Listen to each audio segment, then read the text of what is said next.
Hello, friends, and welcome back to Stories About Entitled People. No good deed goes unpunished.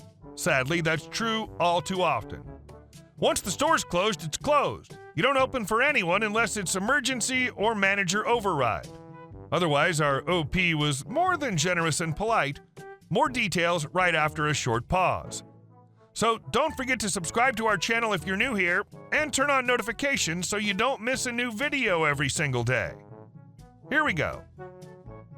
I don't care if you're closed. I'm taking my time.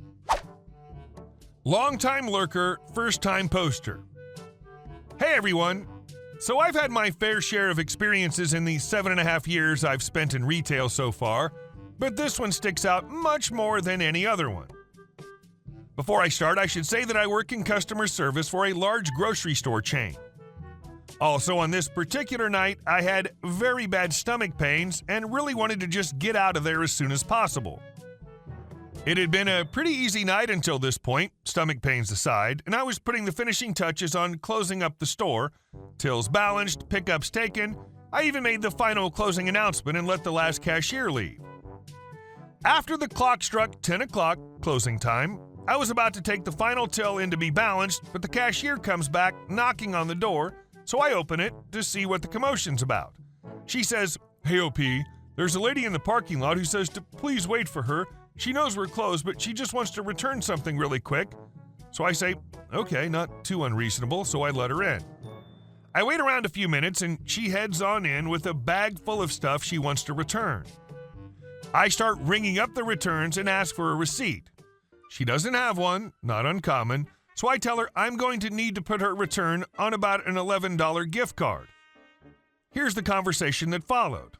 Her: "Why can't you just refund it to my card? I paid with debit." Me: "You don't have a receipt. If you did, I could refund you whichever way you paid." Her: "For crying out loud, just refund my card. What's the big deal?"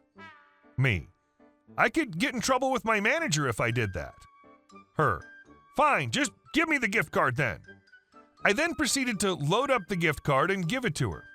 Her: "Okay, now I'm going to buy some stuff." Me: "All right, but you have to hurry. The store was closed 10 minutes ago." She ignores this statement and proceeds to the first aisle and takes her sweet time looking at everything while talking on her iPhone. Oh yeah, did I mention that? Yep, she's been talking on her iPhone this whole time. Nothing else shows such a lack of dignity and respect than to keep blabbing on your phone when someone's assisting you. Anyway, another 5 minutes later, 10:15 at this point, the only other associate that's with me comes up and is like, "Associate, OP, what is this lady still doing in the store? Doesn't she know we're closed? She's still in aisle 2. Me: "Yeah, I know. Could you tell her to head on up to the checkout now and that she's out of time?" So he goes out and does that and comes back to say, "Associate, well, I told her, but she looked at me while talking on her phone and just turned around and walked away." Me: "All right, tell her that if she doesn't come up to the checkout now, we're going to call the police that are down the street." Well, that got a reaction out of her. She comes back up front, furious at us. "Lady, how dare you? Do you have any idea how rude that is? I just wanted to pick up some groceries and leave, and I get treated like this?" Throws groceries on belt. Me: "The store's been closed for 20 minutes now. We're doing you a personal favor at this point, keeping the store open, and you talk about rude when you demand me to refund your card and don't have the decency to get off the phone and talk face-to-face with me?" She huffed and she puffed, and then she stormed out of the store. We followed right after her because, well, the store was closed and we had been ready for quite a while to leave. Finally, some reprieve. Got to go home and eat some dinner. You guys think I was too hard on her? That's the first time I've ever threatened to call police on someone, but I was so tired and ill that I didn't want to stand for her bullcrap. And our second story. Gold digger. My dad married a woman about 12 years ago. She immediately quit her job and never technically worked again. She demanded my dad spend $30K on a wedding, her fourth, his second, and was upset I couldn't go. Month before due date with number 2, a 2-year-old, new job I was going to have to take unpaid leave for, and barely enough money to feed myself, and would have required 3 plane tickets to go. despite making clear it was a no-kids-allowed wedding, but that didn't include her grandkids who were the same age and in the wedding party. She bullied my dad into buying a stockpile of dancing shoes and built her a website to sell them, then coerced my dad into doing all the orders, etc. for her. He was basically running the business. He cooked and cleaned and worked 2 full-time jobs besides, and when he had gastric bypass, he was 450 pounds most of my life, she decided to gain 80 pounds so she could qualify for weight loss surgery. She would call and complain until my dad brought her a dozen donuts and several Big Macs on his way home. That pissed me off for him. The real kicker is how her 2 kids, both 10-ish years older than myself, I'm my dad's oldest and have a sister and brother who are younger than I. My brother at the time was 20, would show up with hands out for manicures on dad's time, expensive dinners, etc. Shortly before the marriage fell apart, this sort of thing happened several times as well. This is just one instance. The wife's daughter, who was approximately 40 and had 2 kids, her boyfriend spent all the money on rims and tires for a truck and needed $4,000 to avoid being evicted. Pretty sure that was at least 3 months' rent, and wife helped herself out of my dad's account without even asking him. Then my ex took off with my kids, ransacked the house, turned off utilities, and drained the bank account the day after my paycheck cleared. I made more money. My kids had just turned 1 and 4, and I was hysterical and 18 hours away from family. I was 28 at the time, by the way. My dad told me to head to the airport and he'd buy me the first ticket home so I could be with family over the weekend. This all happened on a Friday night, and deal with getting a lawyer. I flew home Tuesday. I didn't have $5 in my bank account at this point. I can't imagine a last-minute flight was cheap, but flights between the 2 cities normally ran $250 or so. In the following year, I spent $30,000 on lawyers without any help from family and was paying for a house and $1,300 a month in daycare, and ex wasn't paying the $500 a month child support he was ordered. Meanwhile, I got out from under that and loaned my dad $4,000 to pay for a bankruptcy lawyer. The whole time, the wife harangued my dad about, well, you spent all that money on OP's flight that one time. It's not fair. You should pay for XXX for me and my kids, etc., etc. He finally filed for divorce. For several years, the now ex-wife would send her 14-year-old grandson over to my dad's house or instruct him to call my dad with a sob story about how the ex-wife was so broke and had nothing and needed XYZ and could dad please pony up $700 or $1,000 again.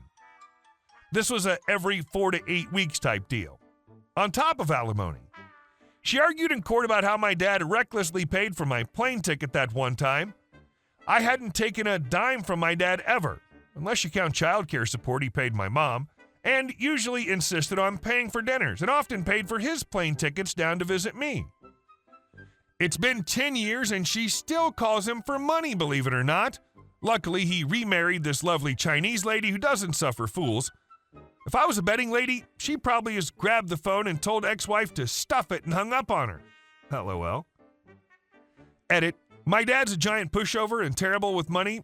It's a well-known fact. Obviously, he should have put his foot down, but he's a grown man, his choice. I'm just appalled she harped about paying for my plane ticket when she was bleeding him dry over adult kids making stupid mistakes versus my circumstance. Fourth marriage should have been the biggest red flag that should have stopped everything in its tracks. 1 failed marriage? Things happen. People change. 3 failed marriages? They're the effing problem. And our last story. Neighbors kept parking in our lot. I froze them out. This happened around 20 years ago. Our family owned 2 apartment buildings, 3 units each. We lived in 2 of them, rented out the other 4. There's nothing but these 3 flats lining both sides of the road for about a mile. Not all have parking. On the side streets are houses and very little street parking. We had more land than most of these units since it was also our home, so we had parking for around 16 cars. Everything was fine for literally decades. Then cars started appearing in our parking lot that were not our tenants. I blocked one in one day, went out to see this a-hole, drove through our bushes and across the yard to get out. I called the cops. Nothing they could do. So I called a tow company and had them put up signs. We'd have to call them to have a car towed. The signs seemed to work. No more random cars. Until New Year's Eve one year, I arrive home and every space is filled. There are even cars on the street blocking in the other cars. I am beyond pissed. I call the tow company. They can't do anything for a few hours because they're so busy. We're in the Chicago suburbs. It's below zero out. I have an idea. I dig out the lawn sprinklers and hoses. I run one hose inside to the laundry room faucet and turn on the hot water. This way the hose and sprinklers won't ice up, but the cars and ground sure did. 3 sprinklers moved every half hour or so for almost 5 hours. Every car, every square inch of the parking lot, the street by the cars, encased in ice. I made it a point to spray ice in the locks between the window seals and glass in the grills. Put away the sprinklers and hoses, went to bed. 4 a.m., furious pounding on the doors, doorbells ringing nonstop. We just smiled and called the cops. Waited until they arrived and went outside. Cops were holding back laughter. These people were told to park here by their friend who owned an apartment several buildings away. The same idiot who drove over our bushes. I pointed to the tow sign and told the people to move their cars or get towed. In our town, cops can ticket on private property with the owner's permission, so all cars were ticketed. They were also towed since nobody could get into their vehicles. Wish we had it on video. 20 years ago was 2002 for anyone who forgets. Hey guys, thank you all for watching the video. I'll see you in the next one.